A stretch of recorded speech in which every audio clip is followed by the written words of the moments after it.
Hello, everyone, and welcome back. We have had a couple of months off for the summer, but we are back returning with another episode of Uncorked Conversations. If this is your first time joining us, my name is Natalie Dean. I am the founder of Whine Cheese Incorporated.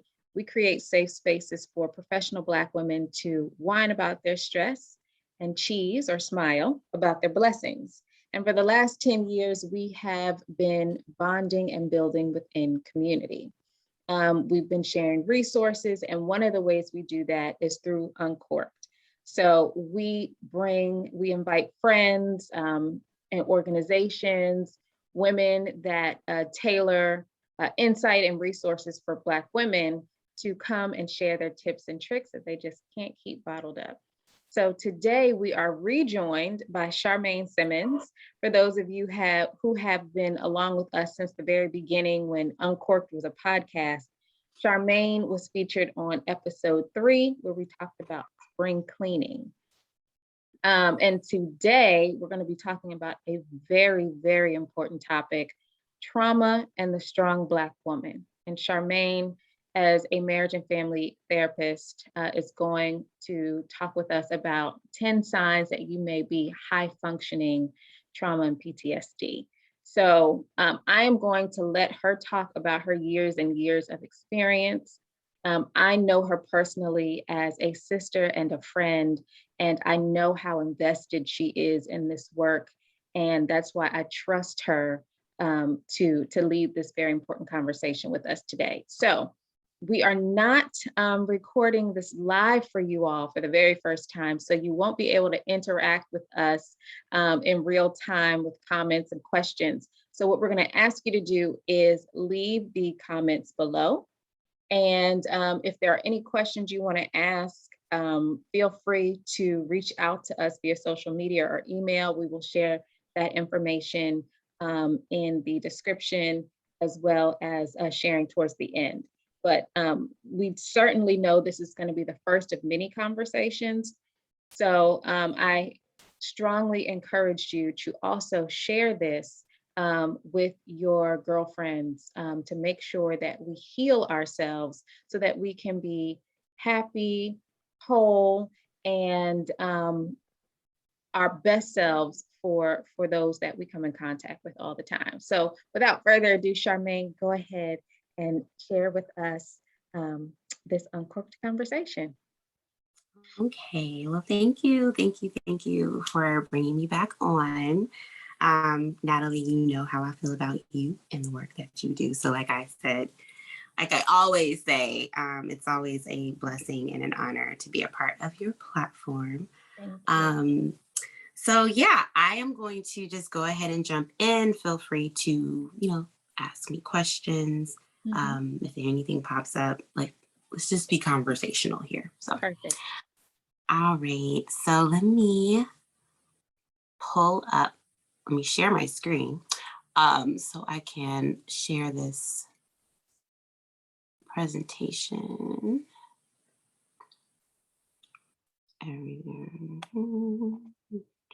Okay. It stopped recording. Okay, we're good? Yep.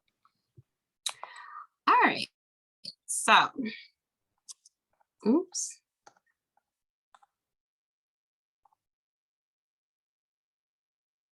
Here we are. So, as Natalie said, we're going to be talking about trauma and the strong Black woman, and I'm going to give you 10 signs that you may be suffering from codependency and high functioning PTSD. So before we get started, I'm going to tell you a little bit more about myself and the inspiration for this work. So, although my degree was in marriage and family therapy, I'm actually licensed as a licensed professional counselor. There is a little bit of a distinction. I don't work with families, couples, but I do have that background. So I was trained in being able to identify, not just individual issues, but issues as it relates to systems. And that is so important because the work that we do when it comes to healing it's all about the systems that we are a part of, whether it's our family systems, cultural systems. We're dealing with systems of oppression and patriarchy, white supremacy. So I kind of look at, and we're going to touch on all of this today, but healing comes from not just individual, but it's collective. So that's kind of my passion for this work. I started kind of doing my own healing work while I was in grad school back in 2007. Not to age myself, but this has been years and years and years of not just clinical work, but just my own personal work. And what I found is while we have this idea of what it means to be a strong Black woman, and it's been kind of worn as a badge of honor, or something to aspire to, I see the other side of what, the dark side of what it means to be a strong Black woman. Lots of women that I work with in my practice, are high earning, achieving professionals. They are, entrepreneurs, they're wives, mothers, caretakers. And again, we wear this as a badge of honor. So what people don't see, and what we'll discuss throughout this presentation, is, the struggle of having this persona and not really being able to tap into, who we are as a human being. So let's jump into how the world sees a strong Black woman. And I'm using the stereotypical, ideals that are portrayed in, pop culture, but art imitates life. So this is kind of what we see across the board, right? So everybody knows Scandal. Everybody knows Olivia Pope. Everybody knows that whenever something happens, who do you call to get stuff done? You call Olivia Pope. She'll handle it. She'll fix it. Yeah. And she does it. She's so beautiful. She's beautiful. She's educated. She's talented. She's witty. Basically, she represents what a lot of us see ourselves and what we are seen as the backbone of society. And, the statistics kind of show it, over the past 5 years, the number of Black women entrepreneurs has increased by 50%. We are the most educated demographic, holding the most associate and bachelor's degrees. And we wear, like I said earlier, we wear this as a, symbol of pride. Like, this is who we are. We hold it down, basically. So while this is what we look like on the outside and what we present ourselves, how we present ourselves, when the strong Black woman comes into my office, this is really what we're feeling on the inside. And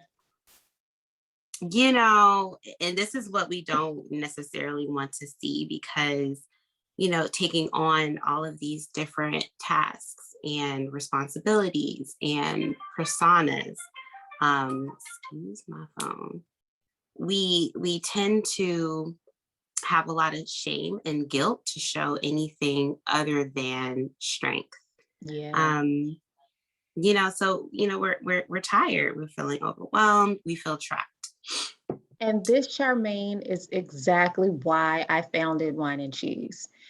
It didn't start as, I'm going to start this organization, but I was literally working in what I thought was my dream job at the time. And, I was in, like Olivia Pope, in PR. And it was hectic. And I was trying to prove myself as a young professional and one of very few Black people in the office, on top of just personal life in transition. Yes. And no one would have known, because on the outside, it was like, I got it all together. But on the inside, I was crumbling. And it wasn't until I was honest with somebody and she was like, yo, I would have never known. But guess what? I've been feeling the same way, that I said, there are so many of us that are really suffering in silence. Yeah. Yeah. Absolutely. I remember Olivia Pope, Natalie. Because I was probably one of those people too. Like Natalie got it all together, okay?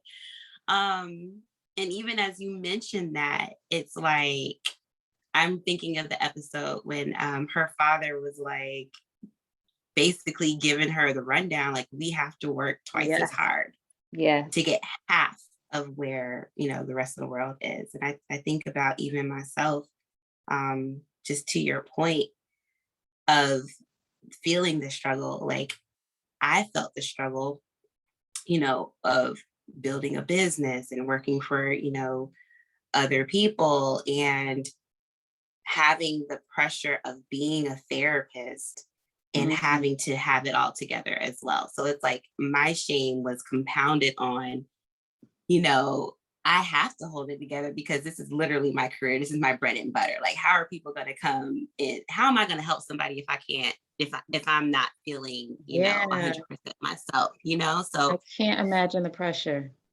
yeah.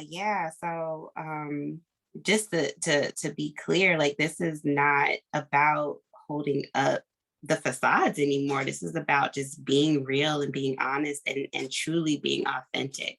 Because what I've also found too is that it takes way more energy to hold up the facade than to just go Yes. through Yep. the process of emotions, right? Yep.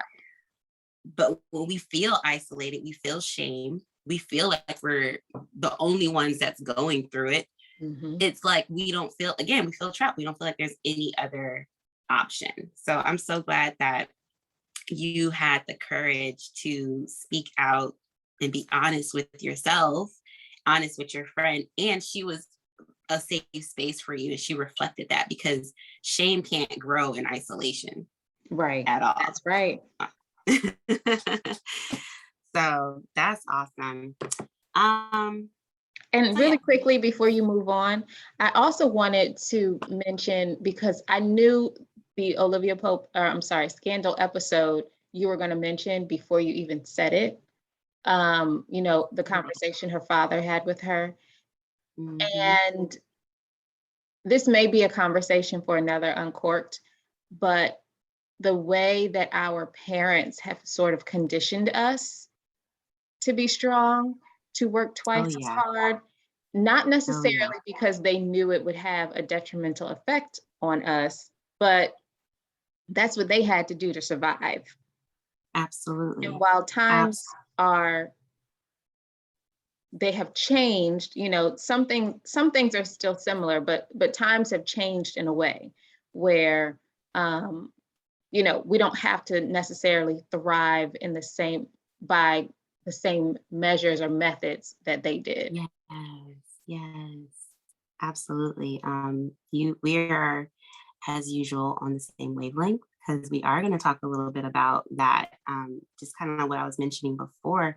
This stuff isn't just individual; it's intergenerational. Mm-hmm. Um, Mm-hmm. so a lot of the work that I do and what we peel back the layers. Like, how did we get to be this way? And I'm all about cause and effect. Everything has a cause. Everything has an effect, and it's so important for us to peel back the layers to understand our own conditioning so that we can recondition our way, a new way of Yeah. being, a new way of thinking. Um, so no, we're right on par. I mean, I do think that is a deeper conversation. And like you mentioned earlier, we're not going to just cover all of this in this one presentation. This is an ongoing process. Mm-hmm. So um, thanks for sharing that because we're definitely about to jump into it. Okay. So defining who this typical strong Black woman is, these are some of the traits that are some of them not limited, but this is just a little nutshell. She is a perfectionist, um, meaning that, excellence is key. She strives to do everything perfectly, tends to beat herself up when things are out of place, or not, she's not feeling like she's doing her best. And that becomes the slippery slope, because deep down inside, she doesn't really feel like she's enough anyway. So she's constantly striving for this ideal that does not necessarily exist. But internally, when we don't feel like we are enough, subconsciously, it's kind of like we're still striving for it. So we're striving for a sense of peace, but we don't necessarily know what that looks like. We feel like it's something external when it's really internal. She struggles with vulnerability, sees it as weakness. Kind of like what we were saying before, if we don't feel like other people are going through similar, or at least our safe spaces to understand what it is that we're going through, we're typically going to shut down, or we're not going to open up because we don't feel safe. And in our culture, it's not really safe to show emotion anyway. Again, a lot of us were raised in ways that, crying was unacceptable. Something might have happened that may have made us cry or made us hurt, or feel pain, but then we'll be met with, shut up before I give you something to cry about. Stuff like that. So we grow up as adults feeling like my emotions are bad. Crying is bad. Yeah. You know what I'm saying? Wow. Go ahead. She's also considered the strong friend. This is the person that everybody relies on. And the problem with that is that when, people see you as, you're always happy, or you're always strong and you always have it together, no one thinks to check on you. And to their point, if you're not showing that you're in pain, people aren't mind readers. People aren't going to know. So people are not going to check on you, even though, social media will say that, you need to check on your strong friend. Nobody's going to do that, because subconsciously it's like, if she's happy, I'm not going to think to ask you if anything's wrong if that's not what you're showing me, unless I've been doing this work myself and I know to look beyond the mask. Yep. So, another aspect is she puts the needs of others before her own out of obligation or guilt. She may even enjoy doing it, not to say that people don't like to give. She might like to give, but then feels like she can't say no, or she can't set boundaries because, it might make her seem weak or unworthy or inadequate. So she just continues to do. Again, she's very successful because she does. She is very successful educationally in her career, entrepreneurial pursuits. She's seen as a boss, a hustler, ride or die in relationships. I kind of cringed when I said that, because, but that's typically, how she has been conditioned to be. She's been conditioned to take care of literally everybody and be that, support system for everybody but herself. So yeah, in other words, she holds it down and wears it as a badge of honor. She also may wear her pain or struggle as, how people be like, they just kind of glorify how stressed out they are, or how many things they got going on. It's like, that don't sound healthy, but you sound like you proud about it. Yeah, especially like in big metropolitan, areas. It's you're absolutely right. Being busy is supposed to be like like you said, a badge of honor. I'm booked and busy, and or even when you say like, oh, I've been so busy. Oh, busy's good. I'm like, busy's not good all the time though. Like, but how much sleep are you getting? How much sleep are we getting? Okay, are we eating? Are we, taking care of ourselves?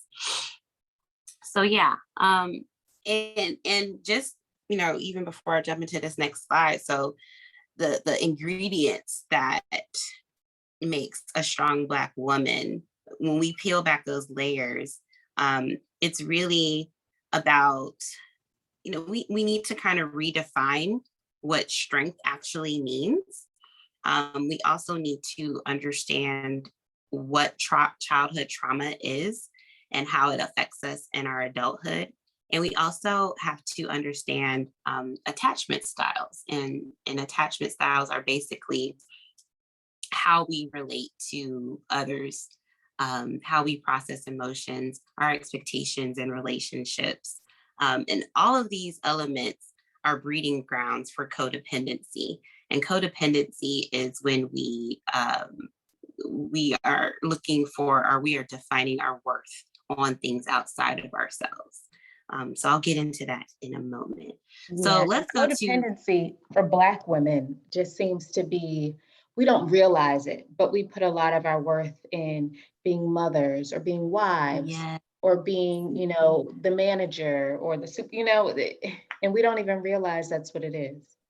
yep, absolutely. Because that's how we were conditioned. We were conditioned to do. The more that I do, the more I'm deemed worthy. The more pain I can tolerate, the more I'm deemed worthy. So if that's what society has conditioned us to be, why wouldn't we strive for those things, So let's kind of look at the definition of strength. I had to actually look it up, and it has two meanings. It's the definition or state of being physically strong. So being able to withstand a lot of physical endurance. Um, and then also the capacity of an object or substance to withstand great force or pressure. So putting that into human terms, like why on earth is it socially acceptable, and it's the expectation that Black women have to be this all of the time. Like we always have to withstand the great pressure or the force, or we have to bear the brunt of whatever it is that's going on in society. We are on the front lines. I became extremely passionate about this particular work during the George Floyd protests because Rolling Stone put out a magazine cover with a dark-skinned Black woman as the face of the protests. And I'm thinking to myself, while I can see this is how we are on the front lines a lot of the times, I'm also thinking about when you're on the front lines, like who's protecting you? Yeah. Um, Yes. I was thinking of Malcolm X when he says that the most unprotected woman is the Black woman. And I'm just like, why is it that we continue to put ourselves in these positions to continue to be hurt and to continue to be, beat up and tore down when statistically speaking, we are not being protected. Yeah. So I don't want to go too much into that, but it was enough for me to stop and really think about not saying that somebody, I'm not putting the blame on anybody, but it's just like, I really want Black women to learn how to pull back and to take care of ourselves just as much as we take care of everybody else because we're worthy. Yes. Yeah. So we also want to define trauma because, everybody is a trauma expert nowadays. Everybody Girl. talks. Okay, it's like we're using these terms and it's like, okay, that's not necessarily what this means. So enlighten us, educate us. Yeah, I want to be very clear of the clinical sense of what trauma is and what trauma isn't. So trauma, I love this definition of it because it's very clear. Trauma is when we have encountered an out of control, frightening experience that has disconnected us from all sense of resourcefulness or safety or coping or love. This is by Tara Branch. And basically, trauma isn't defined by what happens to us, but it's defined by how it affects us. Mm. So if you and I, Natalie, were in a car accident together and we walked away unscathed, we might not have the same experience as getting in a car again. So I Right. might, get in the car and I might actually, when I'm at a red light, I might be tense because I'm afraid of being rear-ended again. You might get in the car and be like, you know what, it is what it is. Glad I got my life. I'm going to continue to, live my best life. So it's not necessarily what happens, but it's how it affects us. And in trauma, traumatic experiences affect us across the board differently because we have different psychological makeups, different emotional makeups, chemical imbalances, genetic makeups. Like it's just going to be different. It's so ironic that you use that as an example. I was in a car accident earlier this year, and my sister was in the Oh passenger seat, and someone fell asleep behind the wheel and like drove into me. oh So my I could goodness. see it happening before she hit me, and my sister couldn't. And so now, like anytime I'm in the car and someone is driving really fast behind me, like I get tense. I immediately try to get into the Yeah. slower lane. And you're absolutely right. My sister didn't see it coming. We weren't hurt. Um, so it's a lot different for her. So you're absolutely right. It's just ironic you use that as the example. Oh my gosh. Well, first of all, I'm so glad you made it and Thank you. and you're okay, you and your sister. But yeah, no, that's definitely what happens. And that's so important to understand that too, because when it comes to being vulnerable about our experiences, like we have to understand that. So you can't just be like, well, I got over like your sister Right. can't be like, well, I got over it. Why aren't you getting over it? Right. So not say that Yeah. she ever would. This is amazing. But but it's important to just kind of understand these terms so that when we're relating to each other and we're listening and we're holding space for each other, we can, you know, be more understanding. Even if you can't understand, we can put ourselves in someone else's shoes rather than Mhm. trying to relate from our own individual perspective. Yep. Yeah. So another term that I'm going to be using is, attachment. So when we think about attachment, we think about it from like attached, like putting two things together. But attachment is actually defined by how safe and secure we feel in our relationships. And it actually starts in childhood. So, if we wake up, let me back up too. Trauma is also defined by like how safe we feel. So we can go through, let's say going back to the car accident Mhm. situation. Um, if you're able to share your experience and it's met with empathy and love and understanding, then that's just a healthy way to be able to process through trauma. And so trauma is healed through relationships as well. So Yeah. I just wanted to highlight that because the reason why a lot of us have unresolved trauma is because, our attachment styles might not be the healthiest. So attachment, as babies, we grow in the womb, we're safe, we're secure, we have our food, we have, we're in our mother's um, bodies, just getting everything that we need. We don't have to worry about anything. And then boom, we are born into a lot of times it's bright lights and Mhm. people screaming and yelling and it's like we're into this world. Um, our safety and security is compromised, so to speak. But through bonding and being nurtured, being somewhat coddled, the closer that you feel to your parents during those early, maybe the first 5 years of your life, is going to set, or the lack thereof, is going to set the Mm. tone for how your relationships are going to be facilitated as an adult. Wow. And it happens so young. It happens. So those first 5 years of life.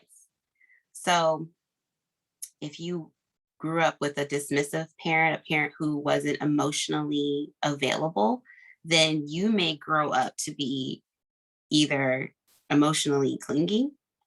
You might have like an anxious attachment to people where you are constantly looking for that validation, or that, you need other people's opinions, can't really think for yourself, or you don't feel secure within yourself. Or you may take on that same persona and block yourself from emotions, block yourself from feeling, and have more of a dismissive attachment style where you're not necessarily tapped in, because that's not something that you experienced. So you either are craving it or you're pushing it away, or you might have like a blend of both. And that's kind of like a disorganized attachment.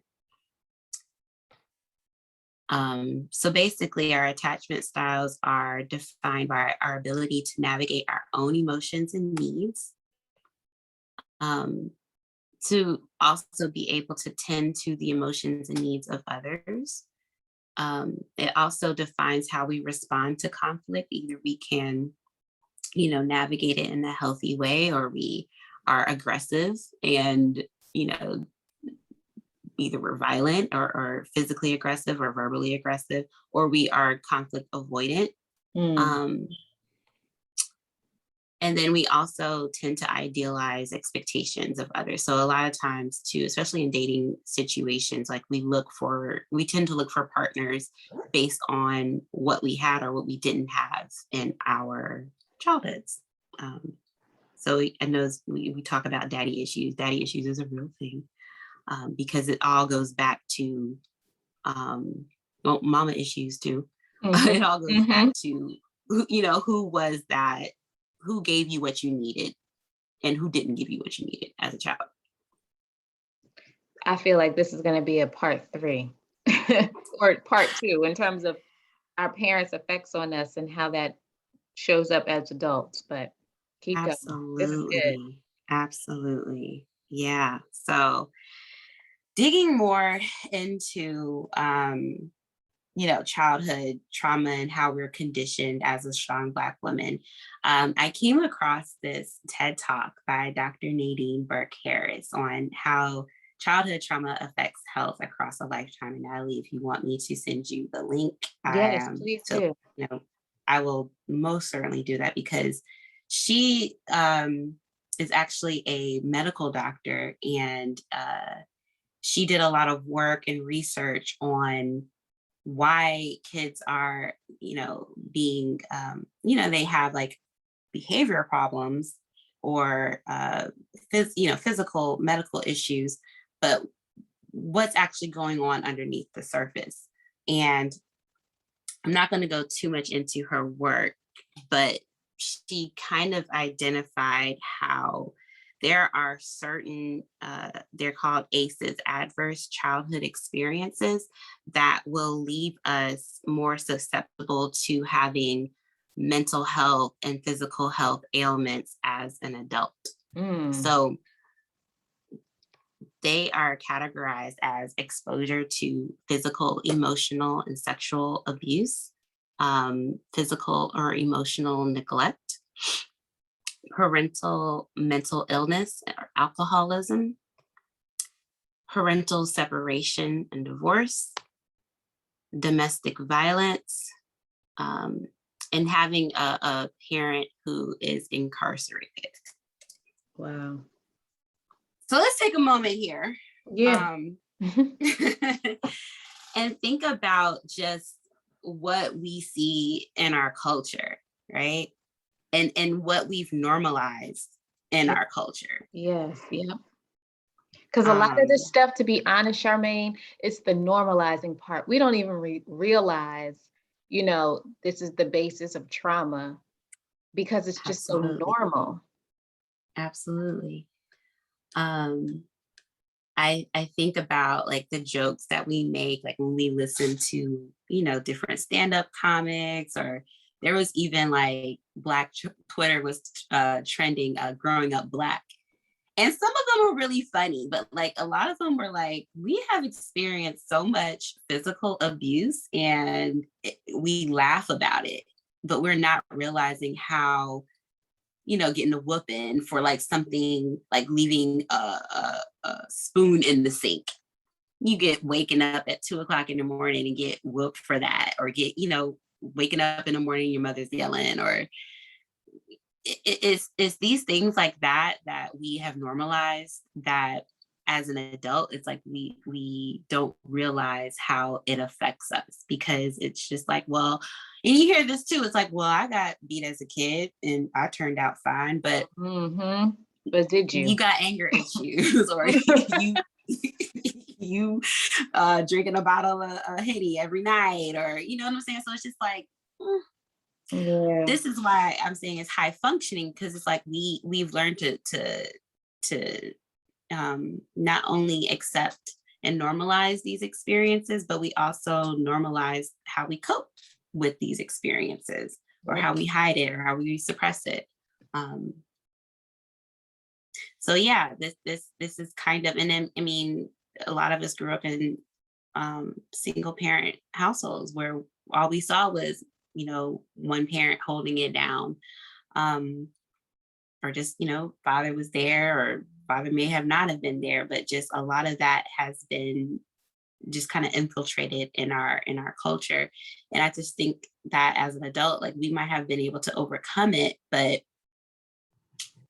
how we feel on the inside, and how we navigate our relationships is a strong indicator of whether or not it has affected us.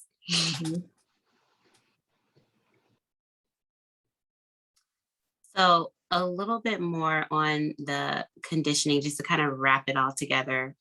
So we're conditioned to be a strong Black woman based on the experiences that we've had with childhood trauma and or attachment issues.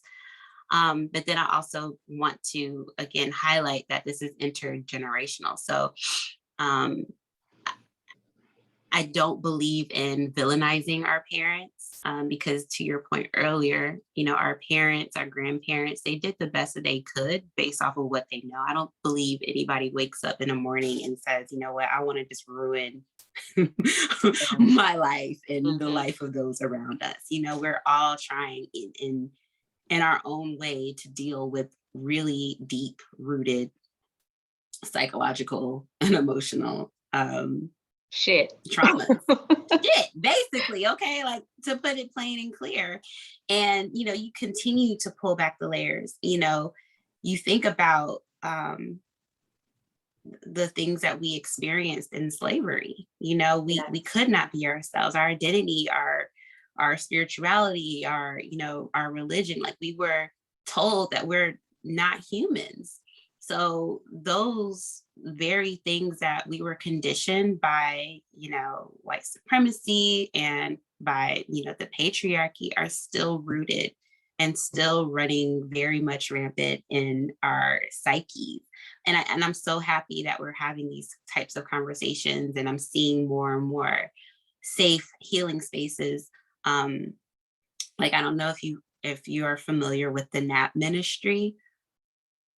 I Natalie? totally am. I am. Oh man, I really appreciate a lot of her work, because she has been challenging me to actually deconstruct, the very thing that I pride myself on, So I found her last year during the pandemic, and I'm kind of going off, so I'm going to bring it back, but just I know that we're on the same page. I love the work that she's doing, and it has had the same effect on me. Absolutely. Like, I definitely was in this pandemic, living by myself. Of course, I'm a therapist, so like, people are coming to my practice, like, literally boomed and blossomed and literally within a month of this pandemic. Like, I was booked and busy, and mind you, I'm trying to, like, keep my own mental health together. And Mhm. I'm seeing 25 clients a week, and I'm at home and I'm socially distancing, and I'm just trying to do everything, what the CDC is saying.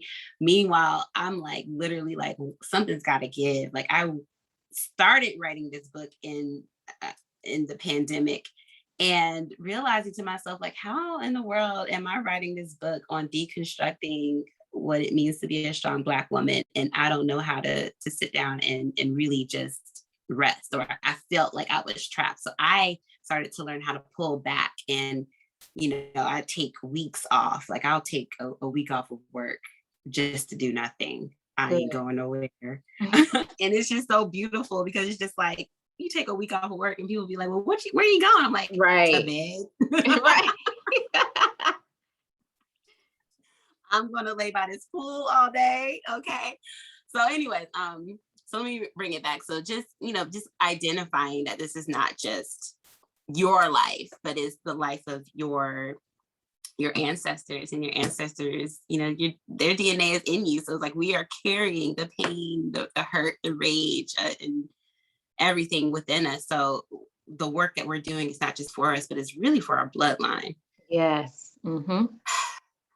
So it's also, the conditioning of the strong Black woman also includes just those emotional experiences that has been ignored, suppressed, normalized, and or accepted by these social, cultural, religious norms. Coming out of the church, was major for me because it was so much guilt and so much shame for just being my authentic self, or so much guilt and so much shame with feeling like you have to always give, and you always have to, I used to be in ministry too. So the thing is that, you put yourself first, you don't put yourself first, you put others first, put the Right. ministry 1st Mm-hmm. you put Yeah. people first. And it's just like, no one was really teaching me how to take care of myself, how to love myself. And self-love is looked at as selfish in a lot of these spaces. And one of the things that I also started to realize too is that, you can't really love God if you don't love yourself, because the kingdom of God lives in you.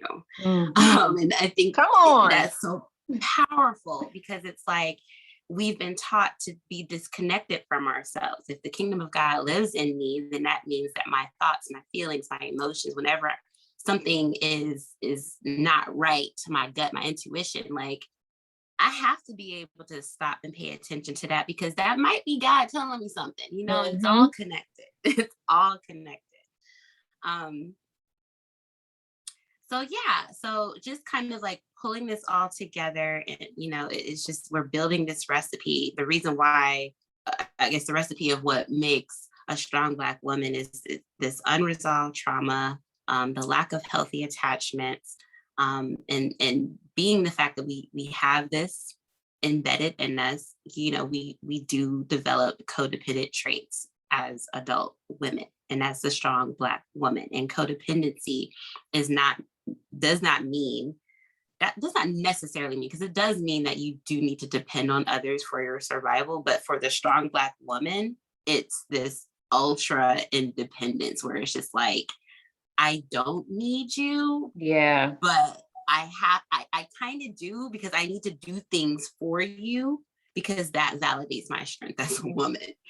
So it's when I bring that to people's attention, it's like a light bulb goes off, because, I'm like, how would you feel about yourself if you weren't able to if you weren't making this money, if you weren't, living in this nice house and driving this nice car, or, if you weren't a mother, so many, what would happen to your worth and to your sense of self if you did not have these external factors defining who you are? Yeah. Not to put this in a negative sense. None of these things are bad things. These are wonderful things.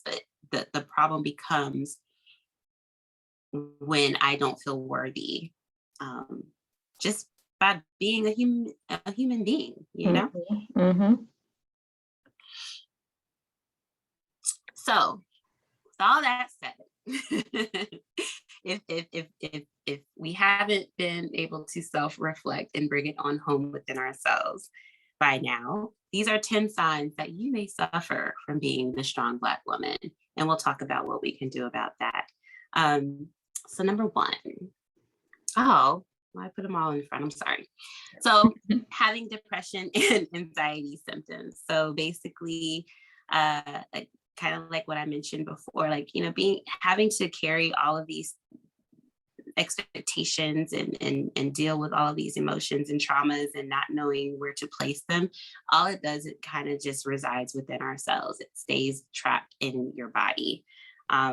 So depression is defined not just by sadness, but it's by low motivation. It's by low self-esteem. It's, sometimes when you wake up in the morning, you don't feel like getting out of bed, or you might have eating problems. You might eat too much. You might be an emotional eater. Or you might actually lose your appetite and not eat at all. You might have excessive weight gain or weight loss. You might even have active or passive suicidal ideation. And suicide is a major thing that we need to talk about, because sometimes when we don't have those spaces to fully express how it is that we feel, when we're in isolation and we don't know what we can do about it, suicide seems like a viable option. And even though you might not have thought that or actually had a plan to do it, sometimes that thought of like, you know what, if a bus ran me over today, I wouldn't be mad, like just kind of like waking up with this feeling of like, if I woke up and I wasn't here anymore, it's not that I want to do it, but it's just like, I will be okay with that because I need a way out. I need a place to breathe, and that kind of does happen. So the other side of depression is anxiety. And that's when we are, they're kind of like opposite sides of the same coin. So it's just, having excessive, fear-based thinking. We're afraid of the future. We might have issues with control, feeling like we have to know what's coming next. The racing thoughts, the feelings of panic, your heart rate is increasing. If you've ever had a panic attack, it feels like you're literally about to die. You're having a heart attack, but then, it's just because your body is in fight or flight mode. And again, going back to trauma, when we've experienced trauma, it's our body's way of not feeling safe. So, if you're not feeling safe and you're trying to find ways to manage your life, you're exhausting your adrenal system because you're constantly living in a state of fear. So yeah, sign number 2, you have difficulty recognizing your own self-worth.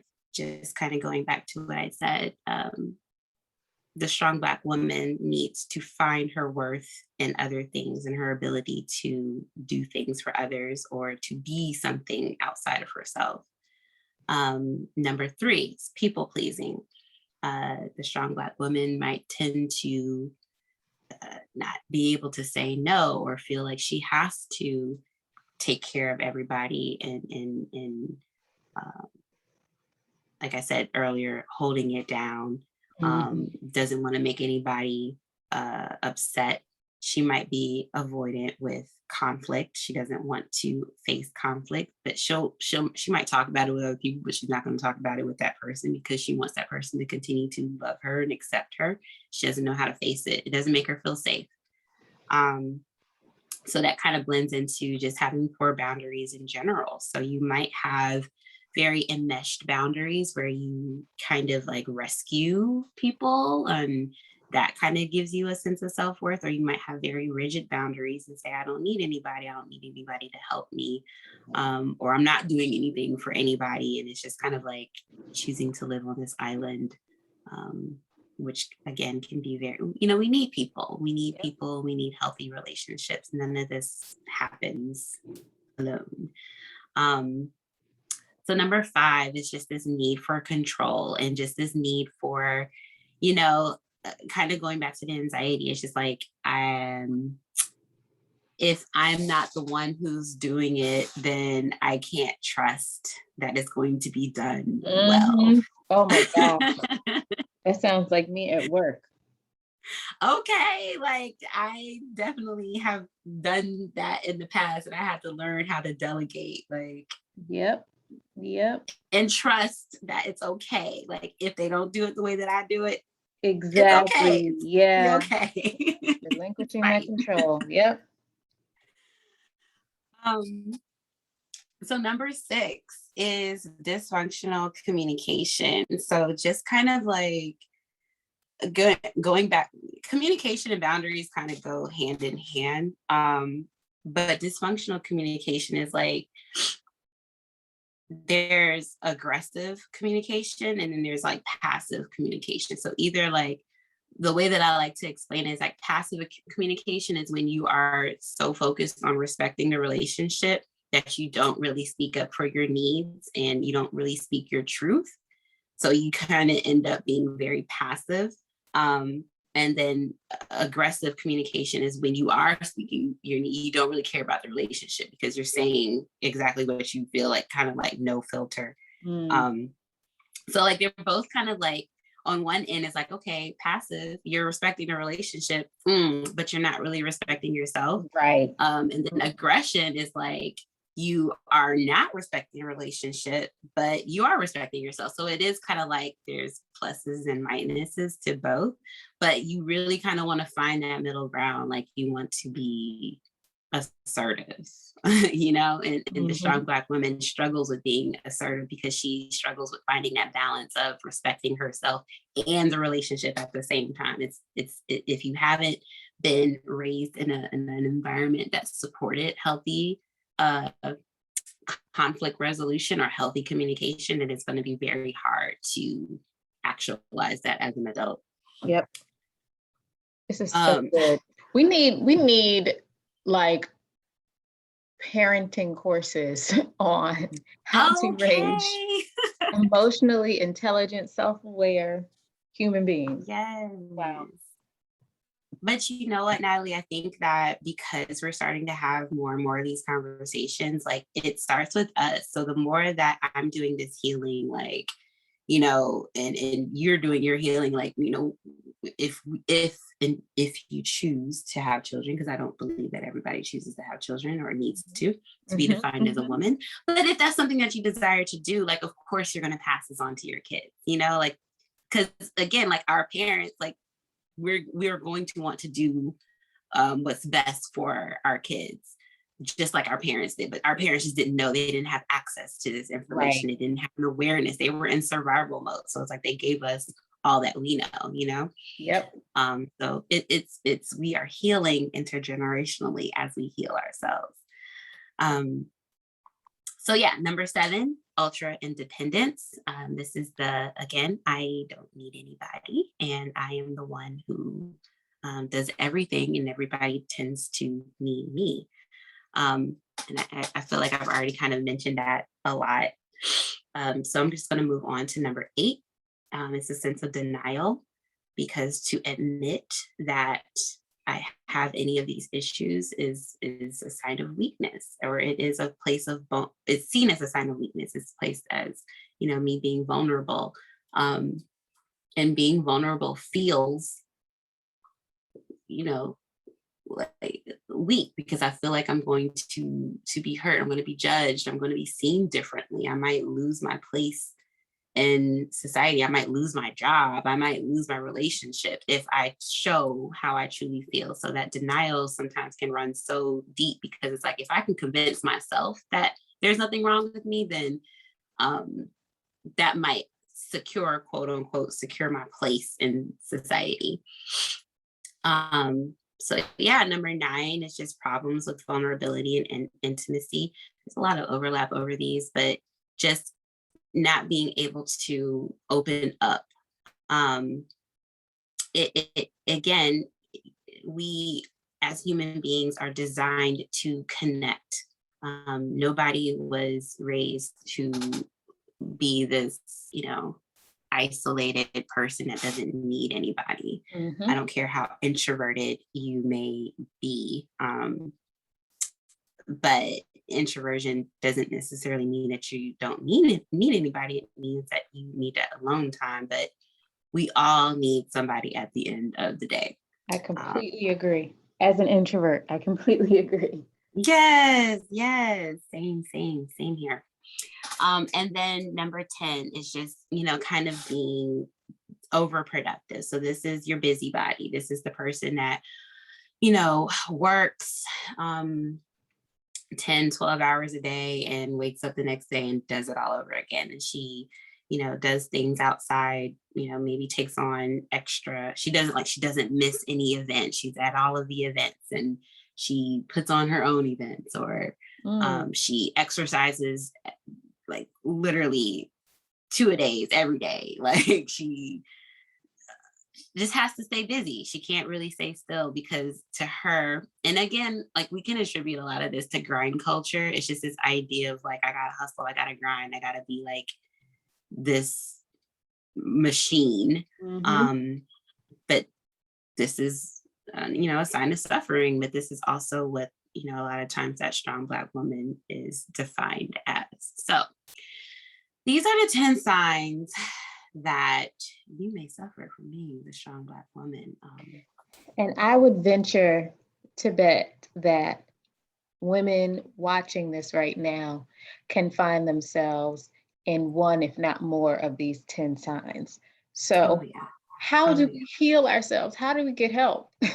Yes. So that's the next, there is healing beyond being a strong Black woman. It's, first of all, like, I don't even think I put this in the slide, but like, first of all, is like being honest with yourself and doing a self-assessment of yourself. Like, do you really want to be strong all of the time? Absolutely not. We really do need to kind of like define or redefine what that means. It sounds really cool, but when you actually look at, the definition of the word strength, the more that I've done this work and, writing this book has been eye-opening just to my own healing. I'm tired. We tired. We don't want to be strong anymore. Like, just give us a freaking break. And that doesn't necessarily mean that we lose our value. I think it's more important for us to be authentic Black women, to be like, I can be strong and I also can be soft. Yep. I also can be sad. I also can be angry. And that doesn't mean that there's anything wrong with me. If something makes me feel angry, my anger is valid. Just like all of my emotions are valid, and I don't need you treating me any differently because of the stereotype that's associated with what it means to be an angry Black woman. Because anger is the emotion that gets stuff done. So sometimes you need my anger if you need me to do something. If I don't get mad enough, that is so true. Okay, but don't villainize me for being angry and then praise me when the job is done. But wait a minute, Charmaine, you really just said something. Anger is the emotion that generally leads to getting stuff done. Absolutely. When you talked about the Black woman being the face of the struggle last year with the George Floyd movement, you're so right.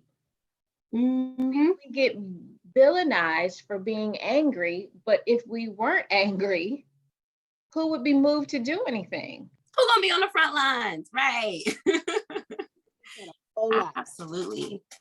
So redefining, taking that self-assessment and just redefining what it means to be strong is really going to take us pushing back against the perceptions and the judgments of others, essentially.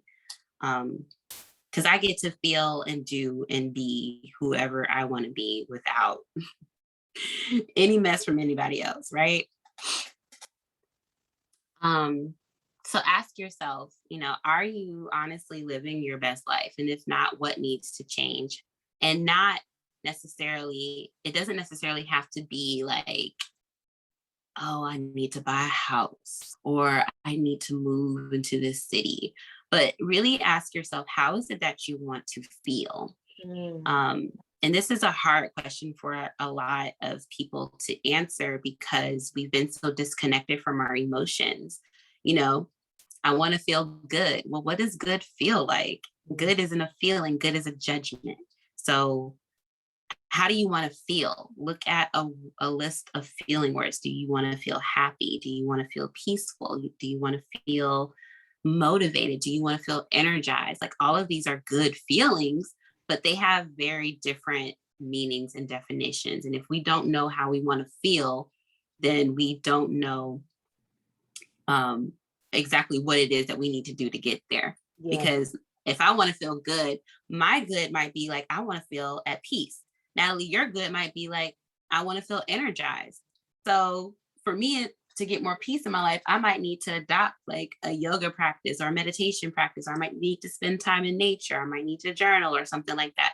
Feeling energized, you might need to look at, what you're eating. You might, need to look at maybe going more plant-based, or maybe doing exercise, or hiring a trainer, or, looking at, just more ways to get more energy. So it's so important to identify and label what it is that you want to feel. Yeah. This is good. And as we do this, and as we kind of like identify, how we want to feel, what needs to change, creating like a self-care routine, because nothing's going to change unless you do.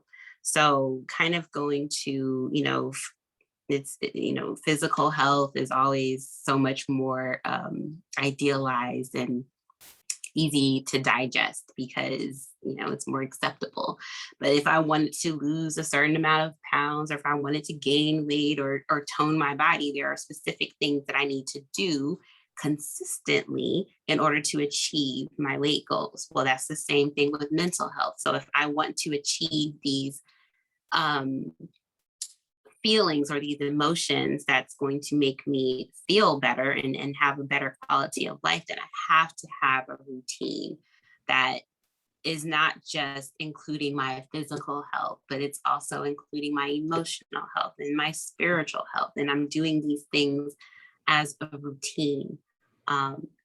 Consistency is key. And that doesn't necessarily mean that it has to be the same thing every day. It doesn't have to be a rigid routine, but I have to be able to, when I'm having certain feelings, knowing what I'm feeling and what I need to do to resolve that feeling. I also just wanted to just put in, we have to challenge the grind culture, because everything in society tells you that this is not okay. But if we can challenge grind culture and what society tells us that we have to be, then we can actually start to tap in and release some of the pressure, because a lot of that pressure doesn't really belong to us anyway. And of course, I always have to plug this because I am a therapist and I am a fan of therapy, is to get into therapy with a licensed mental health professional who specializes in trauma.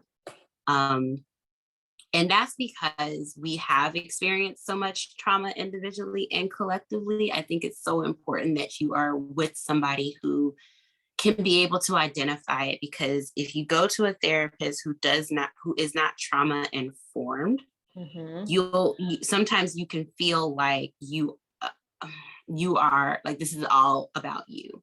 And I think it's so important to understand how things are connected, and not only across relationships and generations, but just how things are connected with the mind and the body and the spirit. Because trauma does not just affect your mind, your emotions, it affects your body. You feel it in your body. If you think about it, you feel like your heart races, your throat closes up, your stomach might feel like tight knots and stuff like that. You might get headaches. That is because, our nervous system responds to traumatic experiences to send signals to our brain that something is wrong and we need to address it. So if you're with a therapist who does not understand it on that level, not to say it is a bad therapist, it's just you might want to explore other ways to address your own personal traumas by, addressing it from more of a holistic level. And two places to find really cool, dope therapists are for Black people or people of color, or therapy for Black girls, or melanin and mental health. There are others, but those are two of my personal favorites. Yes, I found my therapist through Therapy for Black Girls. Yes, yes, love therapy for Black girls. And I'm also on Therapy for Black girls too, and melanin and mental health. So if you want to find me, and if you are in the state of Texas, I do offer telehealth sessions. Only for people who live in Texas, though. Unfortunately, I can't work with anybody outside due to stipulations with my license. And then other than that, like I said, healing does not happen individually. I know we talk about self-care, but a huge part of self-care is also collective care. And this is what you do, Natalie, with Whine Cheese. It's just having women to find their tribe, find their safe space. It's so important to have people outside of your therapist who get you and who understand you and who can be a sounding board for you, not for people to do your work, but for people to support you in ways so you don't feel alone. You don't feel like you have to do it all on your own, because it's not possible for you to do it all on your own. And I want to point out, only because this came up in a recent conversation, you cannot substitute collective care with seeing a licensed therapist. Yes, there are a lot of people in the back. You know, as I told the person I was talking to, I said, yes, if I go to my group of friends, if I go to my Whine Cheese sisters with a wound, sure, they can help me dress the wound, right? Somebody can bring some peroxide, somebody can bring a bandage, but my wound may need stitches. And there is somebody that I have to go to who is licensed to put in stitches, right? So my friends can help me from bleeding out before I get to the professional, but the professional. Oh, come on with the metaphor. Yes. That is so real. That is so true. And that is such a beautiful illustration of what it should look like, you know? Because your friends are not qualified to peel back the layers and to help you to pull it all together. And then the thing is that, you know, as a therapist, I don't know you. I'm not connected to you. So I'm going to give you objective feedback. I'm not going to judge you. I'm not going to, you know, I'm not going to talk about myself. Only reason why I would talk about myself is to, if I feel like it's going to be necessary for your own growth. But typically when you're in session, it's not about me as a therapist. It's about you and me helping you to figure out the answers that only you can come up to. And that's what actually makes you strong, is being able to accept all of yourself and to be able to be trust yourself, you know, navigate your own truth. Yep. That's absolutely right. I mean, if nothing more than the objective perspective. And even if, because I have a lot of girlfriends who are in, you know, they're therapists by training, right? But even then, they are not qualified because they have an emotional investment. Absolutely. So their advice may not be objective. The other thing is, I don't necessarily, you know, for my friends who do this work professionally, you know, they deserve to be paid, right? I don't want to get free therapist advice. You know, if we're talking about not, you know, doing all the things and having time to rest and turn off, you know, why would I want to bring them into a professional role in a very personal time? So there are just so many benefits and so many differences to seeing a trained or licensed therapist that you just won't be able to get from a sister circle. So I just wanted to raise that Yeah. because it's so important to know the difference. Yeah, you need both. You Yep. need both. Yep. You need your girlfriends, you need your wine, your cheese, and you need your therapist. And for some of us, Jesus too. Right. Or a connection with your higher power. Exactly. Exactly. Maybe. This was good. Yeah, that's all I got, All Natalie. right. Well, this was good. Thank you so much for letting me come here. Yeah, stop sharing your screen so we can see each other's faces. Okay. Stop sharing the screen. Go back to. All right. Hey, girl. Hey, so yeah, that was so good. That was so good. And like I said, Yeah. I'm willing to bet that we find ourselves in one of those 10 signs.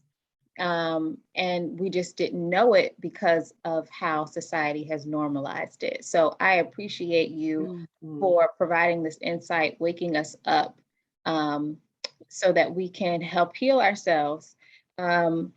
Because we would literally walk around not knowing, not knowing. Yeah. I mean, I at one point I remember, we talked about grind culture. I remember seeing memes like, sleep. I'll sleep when I die.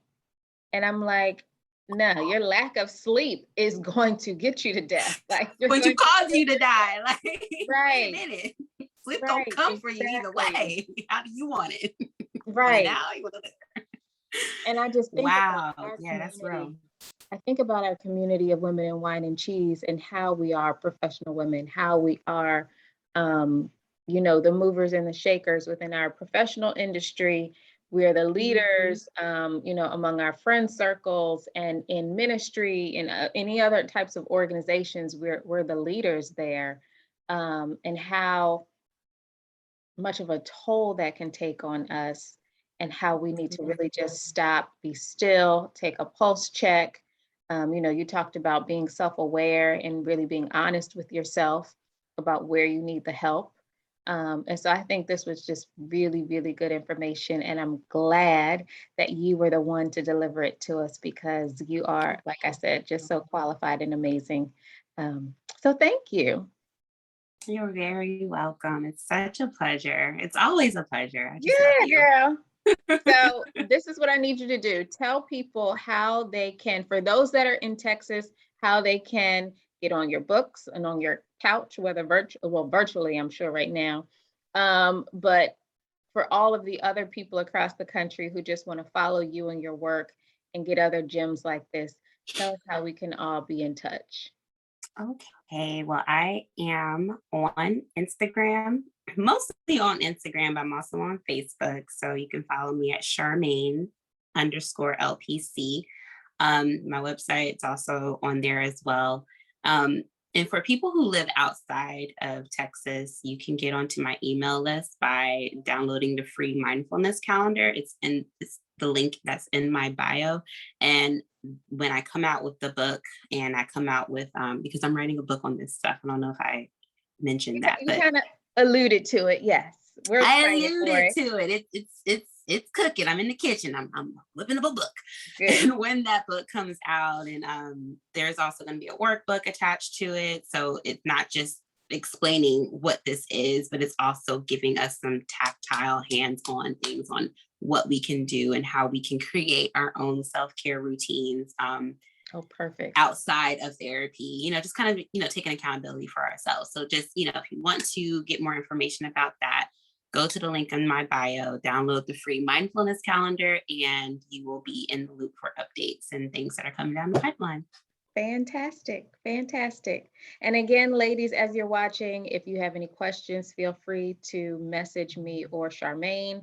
If you're in our app, meaning you're a member of Wine and Cheese, feel free to share any comments within our app. If you are not currently a member of Wine and Cheese, again, For the last 10 years, we have been a safe space for professional Black women to bond and build within community. We do have our very own members only app where we have a lot of these conversations among us, where we're sharing resources and tips and tricks and just having a good time in the name of sisterhood and support. So again, we encourage you to join us so that you can sit in on further conversations like the one we had today with Charmaine. So in the meantime, thank you all so much for joining us, and we will see you next month. Bye. Bye.